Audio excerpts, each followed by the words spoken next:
خلوا الساحة لخالات العريس، لقبل في ليل بالفرحة ونيس،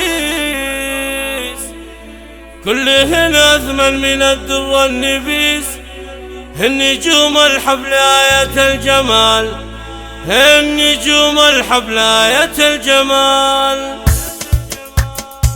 خلوا الساحة لخالة العريس، لقبل في ليل بالفرحة ونيس، كلهن أثمن من الدر النفيس، هن نجوم الحفل آية الجمال. بفرح مشاري يلفون مباركين، الجوهرة أختهم أغلى الخوات، فارقات بالمحاسن والصفات، والحلاوة الزين وطبع وخصال. وأم نوفل الجدة البدر المنير، طيبها نفحة شذا عطر وعبير، هذه جواهر الغلا بدر البقول، من يراها يقول هذه بنت حور. ونوره تذهل ملامح الحضور، ما لها في الخلق أشبه وعدا، ذكية باللطف والذوق الرفيع، حرفيا صوبها الشعر البديع، والجليلة معظم وصف الهلال، وزينها بين الحقيقة والخيال. وريم دايم من النسمة راقي، ابتسام الثغرة زادت ألم، وهنا اسم لكلمة حجتحق، واثقة خطواتها مثل الغزال. والبنات سعد يا أهل الاحتفال، يوقفوا صف